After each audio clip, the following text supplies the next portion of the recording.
Hi, hello, and welcome to PJs and Pages with Danielle.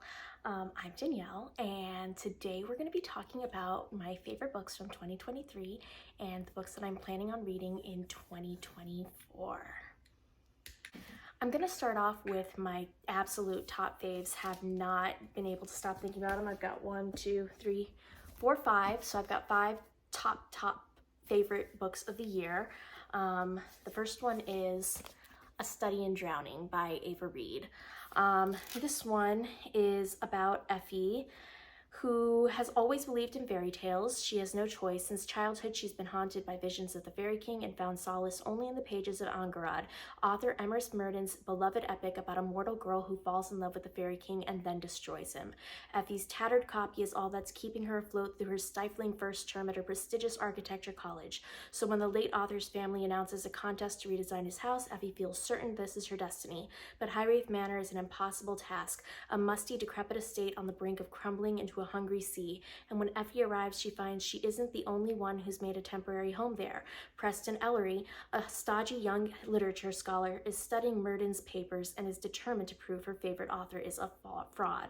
As the two rival students investigate the reclusive author's legacy, piecing together clues through his letters, books, and diaries, they discover that the house's foundation isn't the only thing that can't be trusted. There are dark forces, both mortal and magical, conspiring against them, and the truth may bring them both to ruin. This is an extremely atmospheric, dark academia fantasy. It's YA, sort of. There is like a mild spice scene or two, but I wouldn't say it's explicit at all.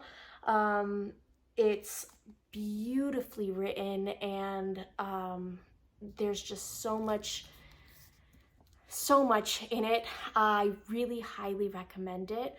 It's the first book I've read by Ava Reed, but I've heard she's got some other ones that are absolutely beautiful, folkish, dark fairy tale type stories as well, so I'm definitely going to be checking out more of her work. The second book that has stayed with me is Starling House by Alex E. Harrow. This one is a gorgeously modern Gothic fantasy from the author of The 10,000 Doors of January, and it takes place in Eden, Kentucky, where Opal is an orphan, high school dropout, and full-time cynic and part-time cashier, but above all, she's determined to find a better life for her younger brother, Jasper. And the only thing that the town is known for is its bad luck and E. Starling, the reclusive 19th century author of The Underland who disappeared over 100 years ago. All she left behind were dark rumors in her home. Everyone agrees that it's best to ignore the uncanny mansion and its misanthropic heir, Arthur, almost everyone anyway. Opal has been obsessed with Underland since she was a child. When she gets the chance to step inside Starling House and make some extra cash for her brother's escape fund, she can't resist. But sinister forces are digging deeper into the buried secrets of Starling House, and Arthur's own nightmares have become far too real. As Eden itself seems to be drowning in its own ghosts, Opal realizes that she might finally have found a reason to stick around, and now she'll have to fight. So Starling House is another dark, Gothic, fairy tale-esque type story, kind of a theme going this past year. It's absolutely beautiful, gorgeous writing. The romance is slow burn, kind of enemies to lovers, not enemies to lovers, like hate to love, kind of. She works for him, and one of my favorite things about it was that they were not like the beautiful people. They were just regular old people, characters, who happen to live in the real world. Well, sort of, because there is magic and it is fantasy. But it's absolutely fantastic, and I highly recommend it. The next one on my list is one that is extremely popular. It took Bookstagram and Book Talk and all of the social medias by storm, and that is Fourth Wing. I actually got like an Amazon ad or something way back in, I don't know, well before May. It was like, what's before May? Oh, March. I think in March I got it, and I saw the edges. And it was one of those that I pre-ordered just because it was pretty. And well, I mean, I read the synopsis and I was like, ooh, dragons sounds fun. So Fourth Wing, if you don't know, is about 20-year-old Violet Sorrengail, who's supposed to enter the Scribe Quadrant and instead gets pushed into the Riders Quadrant, where they are dragon riders. And it's a like killer school, and basically she's just got to try to survive her first year. And on top of everything else, there's Xaden Ryerson, who, Ryerson, however you say his name, and he's basically like her worst enemy because her mother killed all of his family. And yeah, so if you don't know anything about this, you should definitely know about it. It was fantastic. The next book that I found absolutely unputdownable and it's just stayed with me is Divine Rivals, another very atmospheric, not gothic, but it was definitely atmospheric, and it takes place in a World War I type setting, but there is magical elements, and there's these two writers, competing writers, at a newspaper while there's a war going on, and one of them leaves to the war. She's been writing, Iris Winnow's been writing to someone on her typewriter, and the letters get sent to him, basically.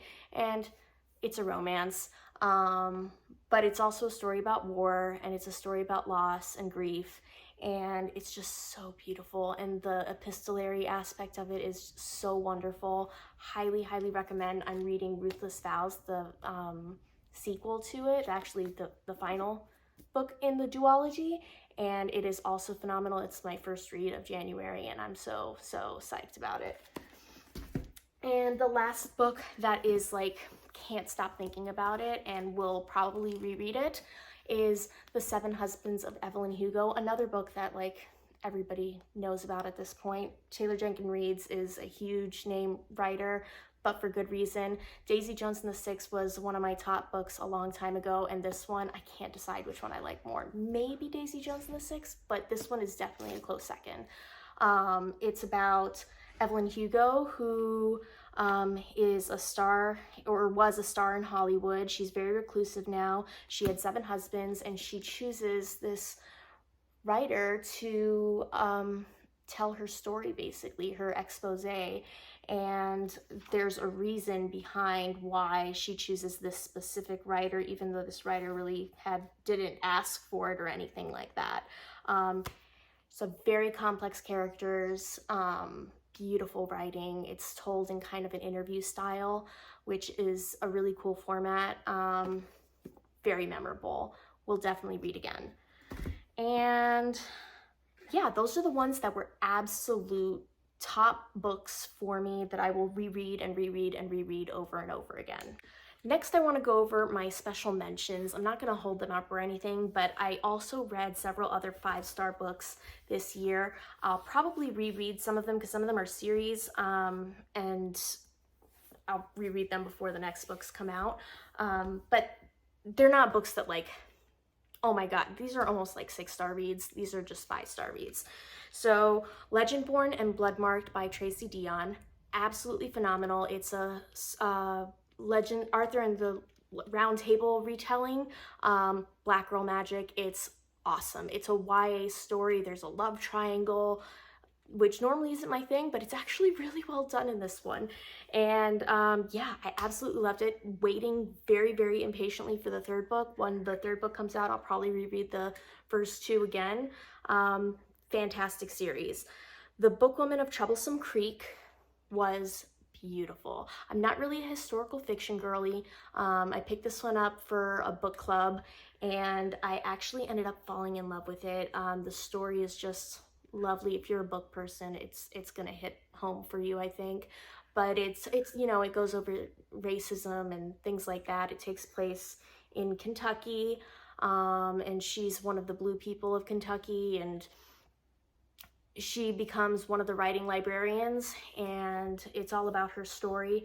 And then I actually do have the sequel, The Bookwoman's Daughter, on my shelf to read. I'm not sure if I'm going to get to it this year, but I definitely do want to get to it because I loved that story, so I want to continue off where it left off. I also wanted to mention People We Meet on Vacation by Emily Henry. It's the second Emily Henry book I've read. I also read Beach Read and loved that. Definitely didn't love this one as much as Beach Read, but it was a 5-star romance book for sure. I've got all of Emily Henry's books and I do plan on reading some of them this year. Hellbent, the sequel to Ninth House. Ninth House was phenomenal and Hellbent was a fantastic sequel to it.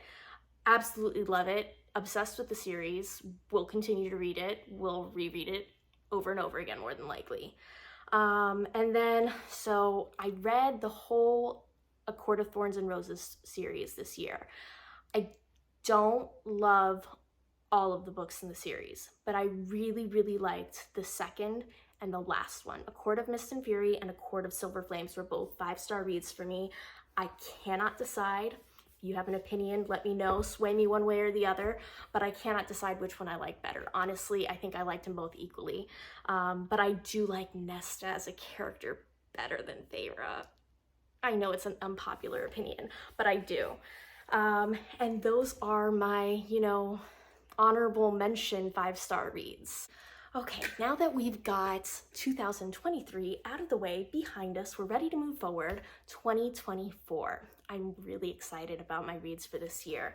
I tackled the ACOTAR series, like I said, in 2023. So this year I am tackling Throne of Glass.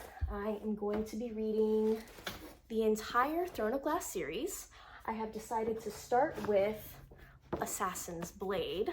I know there are opinions about that. You're not going to sway my opinion. I spent like months researching which one I was going to read first. It's Assassin's Blade. I'm one of those people who have to read in chronological order, which is why I'm also going to be tandem reading Empire of Storms and Tower of Dawn, because apparently they take place at the same time, and that just does not work for my brain. I'm going to have to read them both at the same time. So I'm glad somebody already did the math for me about the chapters, because not a math girly, not at all. So excited to read that series. I've heard wonderful things about it. I've heard a lot of people like it more than ACOTAR. So I'm hoping that, because ACOTAR is probably a 4-star series for me because of those books that just don't really do much for me. But this series I'm hoping is even better than that. I do like Sarah J. Maas's writing, so I'm excited to get to it. I'm also going to be doing the Read Diversely Challenge this year, and I chose to do 12 books in 12 months. Last year, I noticed I did read diversely. There were several books by diverse authors on my shelves, but I feel like I could have done better. Definitely didn't do as well as I should have been doing. I wasn't very conscious about what I was reading, and my mood reading led more towards white males and female authors for sure.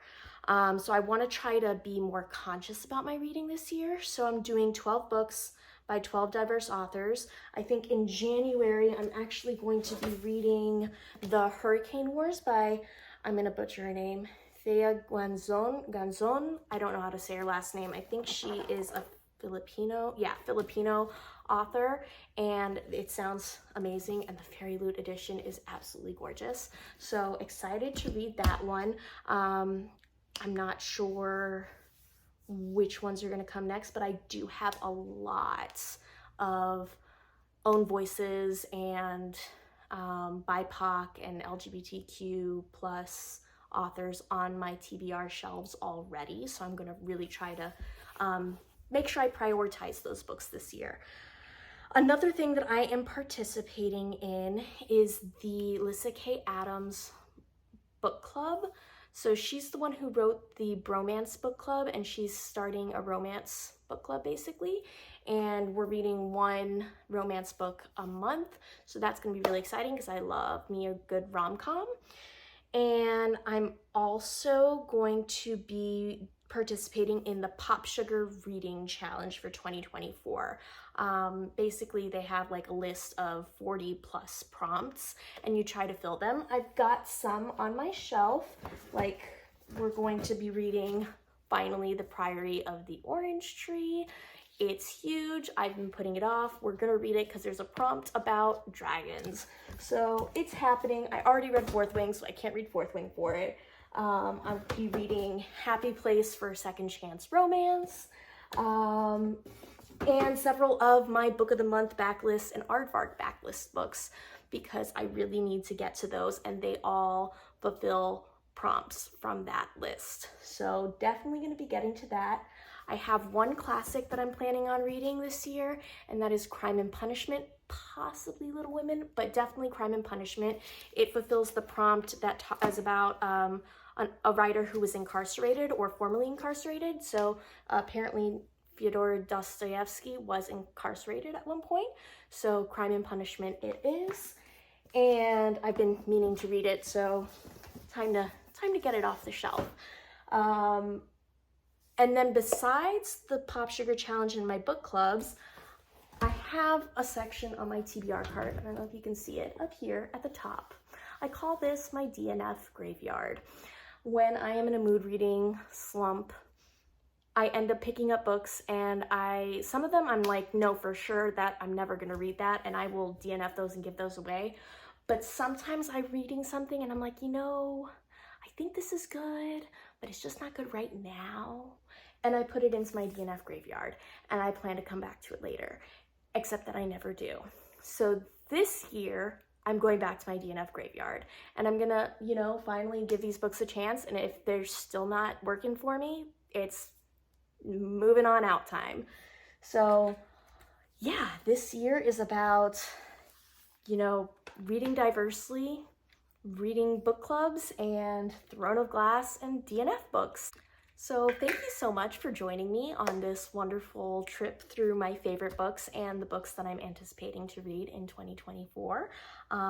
Let me know if we have any books in common. If you want to buddy read any of these, I'd absolutely love to. Yeah, don't forget to hit like and subscribe, and I will see you in the next video. Bye!